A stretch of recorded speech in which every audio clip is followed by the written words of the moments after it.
Hey guys, welcome to part 3 of What If Yuji Itadori Had the Rinnegan. Last time we left off after Gojo and Yuji, stopping their training and deciding to check on the other students. However, while driving they suddenly exit the vehicle and tell Ichichi to drive off.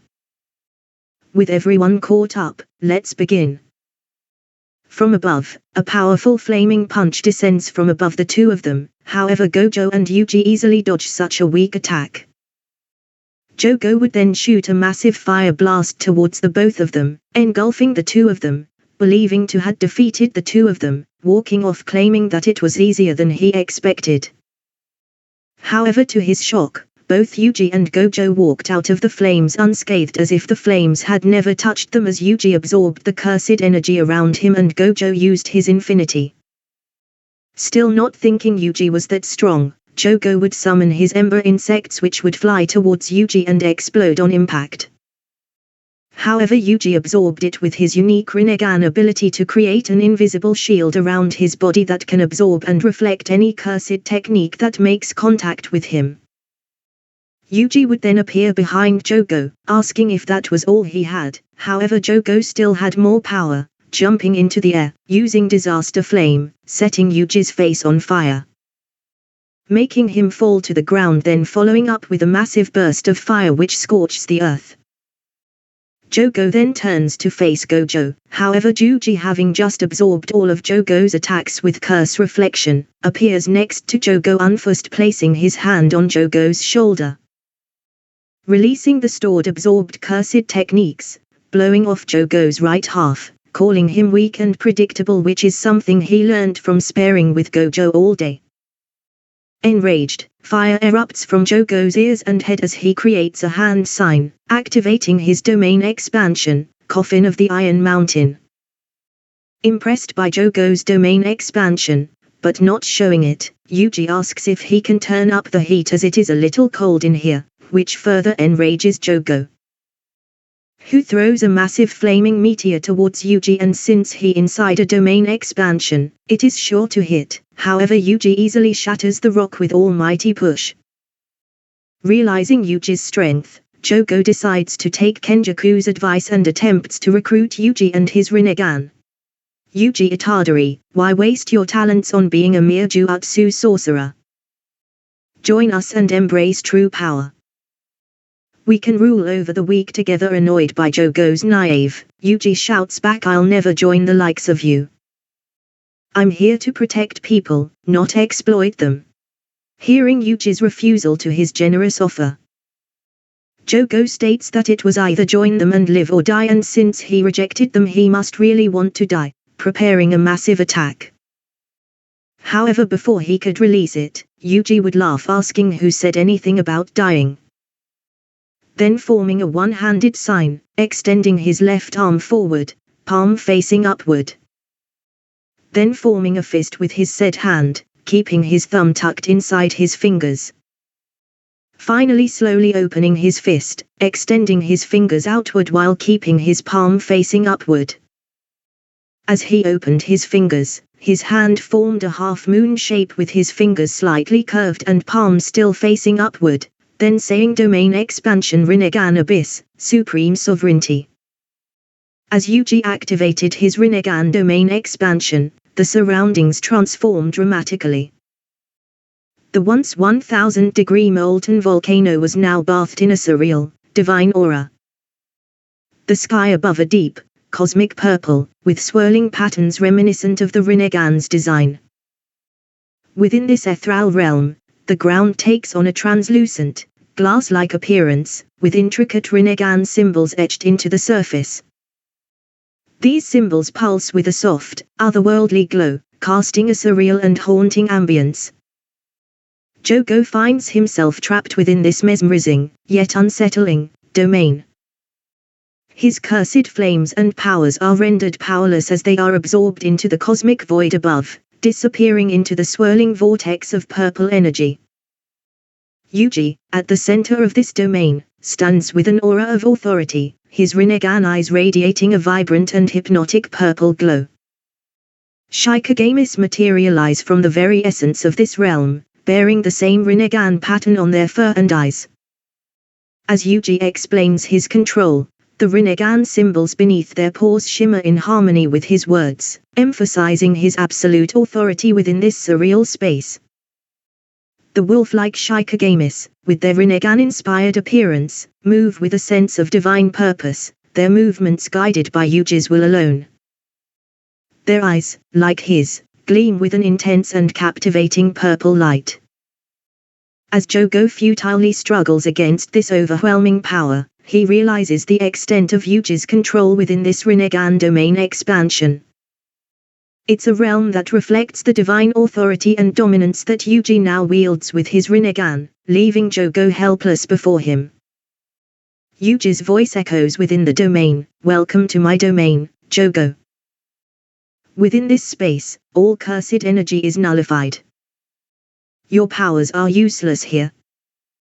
You are at my mercy. Jogo's eyes widen with fear as he realizes the extent of Yuji's control. Yuji continues, "I control everything here. Cursed techniques, Shikagemis, and even souls. Within this domain, I am absolute." Shadows of wolf-like Shikagemis materialize around Yuji, their eyes gleaming with hunger. "These Shikagemis are but a fraction of what I can command." Jogo launches a massive fireball, but it fizzles out as soon as it enters Yuji's domain. He's left defenseless. Yuji then smiles and playfully asks if he forgot to mention that all foreign cursed techniques are instantly absorbed and used to power the domain along with the cursed energy naturally being drained from you. Yuji raises his hand, and the giant three-headed wolf Shikagemis emerge from the void. They surround Jogo, their hungry eyes fixated on their prey. Jogo screams in terror as the wolf Shikagemis descend upon him, tearing his body apart. Yuji watches coldly as Jogo is devoured alive.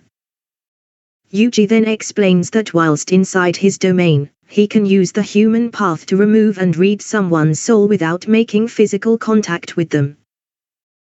Then looking down on Jogo's head, kicking it, saying though that it won't be necessary for him since he is so weak, deactivating the domain.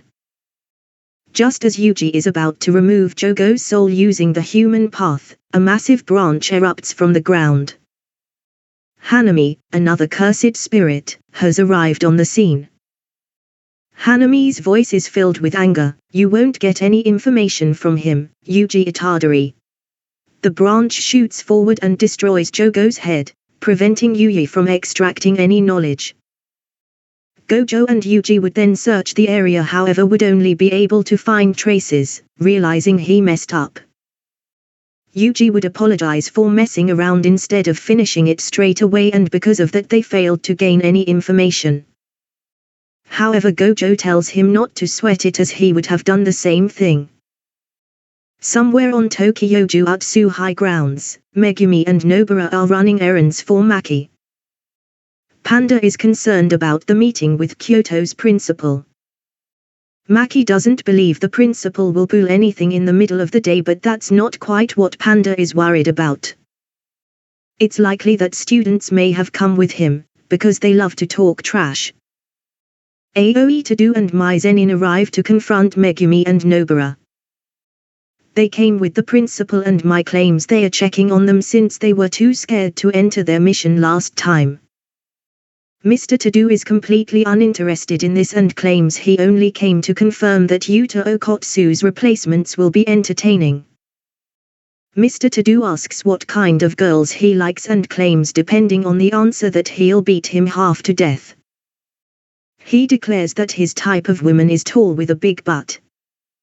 Megumi doesn't want to discuss his taste in women with a man he just met, and Nobara adds that it's too hard for an antisocial like him.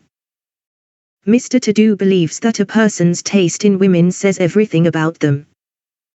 If they have boring tastes, then they're boring people, and he does not like boring people. The Goodwill event is something he looks forward to, and he can't accept that it might be boring. He demands an answer, and Megumi tells him that an unshakable character is all he requires from a potential partner. He wants to avoid confrontation, but Mr. Itadori is unsatisfied with this answer. He tells Megumi that he's boring and immediately attacks him. Suddenly, just before the lariat attack could land, Mr. Tado is sent flying by an almighty push from Yuji, who appeared out of nowhere, asking if he missed anything. Seeing this, Mai uses her cursed technique to fire reinforced rubber bullets at Yuji, however they are ineffective as Yuji easily stops them, extending his arm using a miniature almighty push. He then uses universal pull to disarm Mai, asking her if she was even raised, as that's not how you introduce yourself.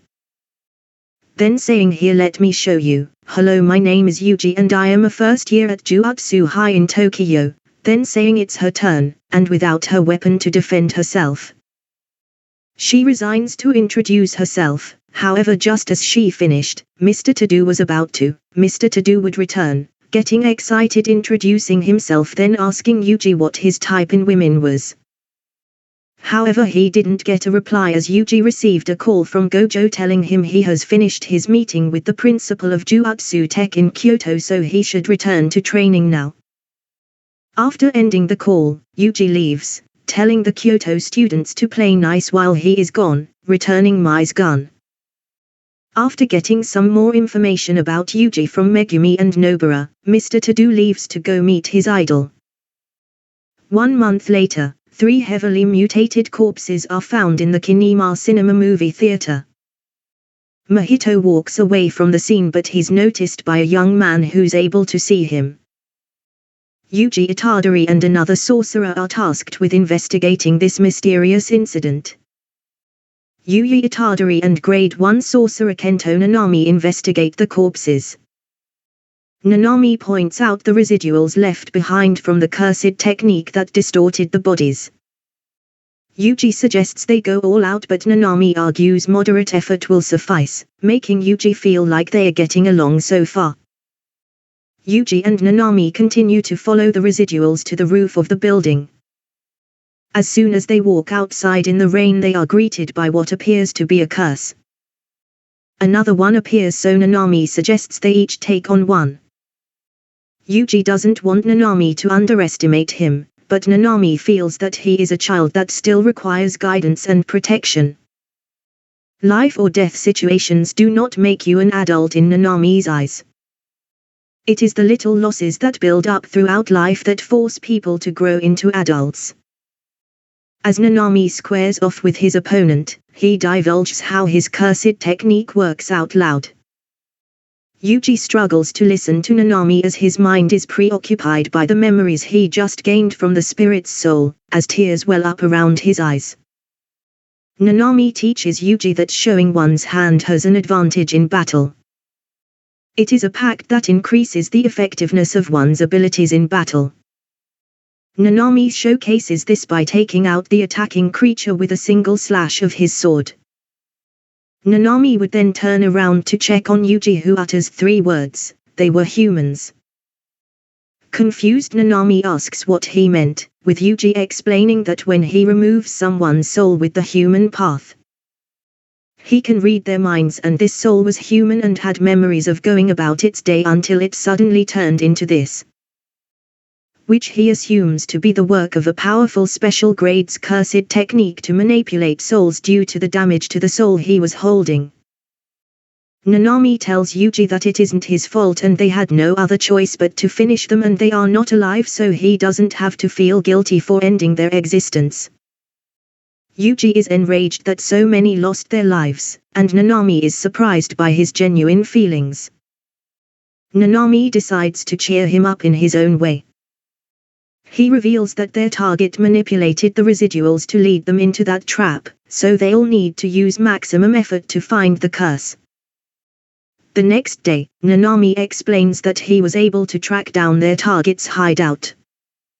However, he wants Yuji to follow a lead on Junpei, the only witness to the crime. He will be joined by Ijichi while Nanami continues to investigate the hideout. Yuji and Ijichi find Junpei soon after and follow him with a small curse trapped in a box wrapped in talismans. Known as Flyheads, to test his talent for Jutsu and his possible connection to the theater incident. Meanwhile, the fight with Nanami and Mahito goes the same as usual. Junpei notices Sotomiura, one of his teachers outside of school. He makes comments that irritate Junpei enough for him to nearly attack. However, Yuji suddenly appears with the fly-head Ijichi released on accident. Yuji wants to try and talk to Junpei, but Sotomiura keeps interfering. Yuji decides to take his pants off and run away with them, forcing him to leave so the two boys can talk in private. Yuji tries to get in contact with Ijichi but he's busy trying to catch the other fly-head. While he thinks about what to do, Junpei recognizes the swirly button on his uniform and realizes that Yuji is a sorcerer. Yuji decides to be straightforward and asks about what happened at the movie theater, but Junpei denies seeing anything and claims he's only been able to see curses as of recently. Yuji tries to get in contact with Ijichi but he's busy trying to catch the other fly-head. While he thinks about what to do, Junpei recognizes the swirly button on his uniform and realizes that Yuji is a sorcerer. Yuji decides to be straightforward and asks about what happened at the movie theater, but Junpei denies seeing anything and claims he's only been able to see curses as of recently. Ijichi catches the fly-head and calls Yuji back, worrying that Nanami will discover how irresponsible he's been. Before he's able to pick him up, Nanami calls and asks that he drive him to Jutsu High. This is so Nanami can receive treatment from Shoko. While Ijichi is on his way, Nanami thinks about the potential danger Mahito presents for such a young cursed spirit. At Neji Yoshino's house, the three of them manage to get along well over dinner. They talk, eat, and laugh until Neji falls asleep. This reminds Junpei of how fond he is of his mother and brings him closer to Yuji as well. They want to watch a movie, but Ijichi comes to pick him.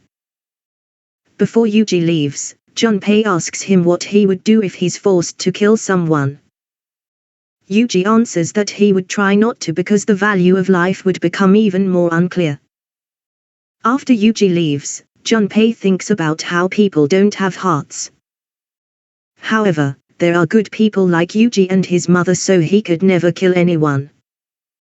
That night, Neji wakes up at her dining room table to find one of Sukuna's finger, which draws a curse to her and ends her life.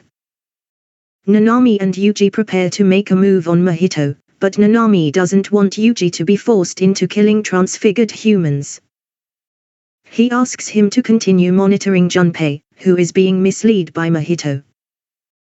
The curse feeds into Junpei's broken heart and points his anger towards Shota Ito, the same student who bullied him out of the movie club.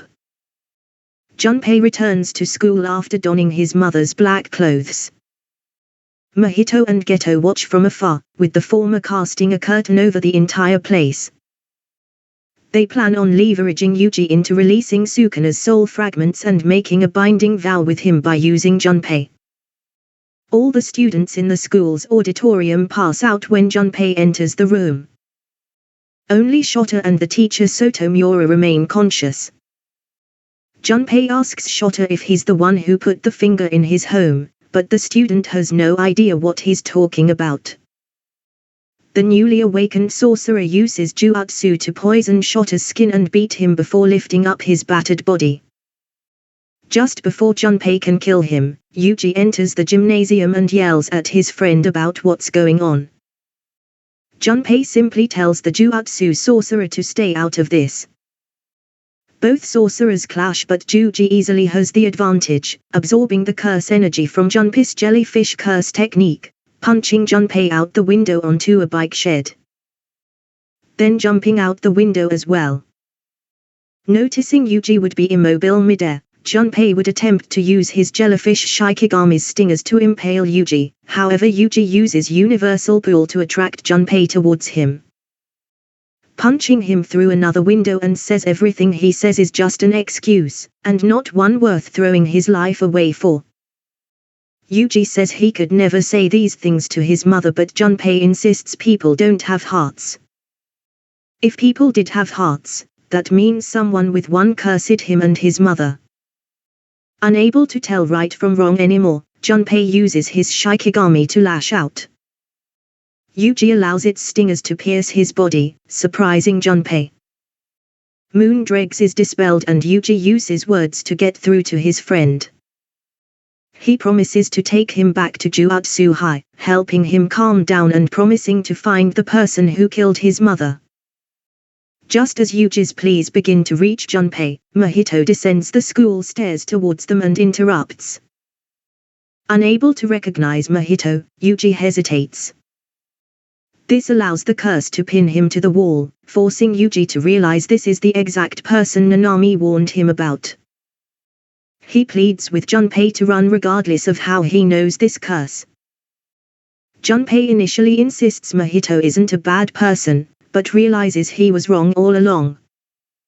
Mahito places his hand on Junpei's shoulder while immobilizing Yuji. He whispers into Junpei's ear that he is as foolish as those he looks down upon and that's why he'll die. He then attempts to use idol transformation on Junpei, however Yuji would use the aura path to create a chainsaw arm, cutting off Mahito's configured arm, pressing him on the wall. Freeing himself, then using Universal Pool to save Junpei just before Mojito could his technique. Scared, Mahito was forced into evolving, developing his domain expansion, trapping Yuji inside of it. However, it didn't work. Usually it would allow him to touch the soul of anyone inside of it and therefore allow him to free Sukuna, but Yuji was perfectly fine. Explaining that he is constantly absorbing the cursed energy around him, creating a vacuum inside of his domain which he can't touch. Yuji would then use the Asura path to create a massive laser arm, destroying Mahito's lower half just below the stomach and blowing him out the building, smashing through the veil. Yuji then picked up Junpei, who was unconscious due to Mahito slightly tampering with his soul, absorbing the veil, flying off to Jutsu Tech to get treatment for Junpei. He would then return, however Mahito was nowhere to be seen. All that was there was hundreds of transfigured humans. Upon hearing Yuji's arrival, they would all charge at him attempting to kill him, all while begging for him to save them, crying for him to put them out their misery. While others begged for their mothers. Crying, Yuji would answer their prayers, using his domain expansion, Rinnegan Abyss, Supreme Sovereignty to simultaneously remove all of their souls, releasing them, giving them all painless deaths. He would then swear to exorcise Mahito for one of his victims. Okay guys, this is the end of part 3 of What If Yuji Itadori Had the Rinnegan. If you did enjoy the video, please leave a like, comment down below any video suggestions, and subscribe with the notification bell enabled. Without further ado, this is Demonic Saiyan saying bye.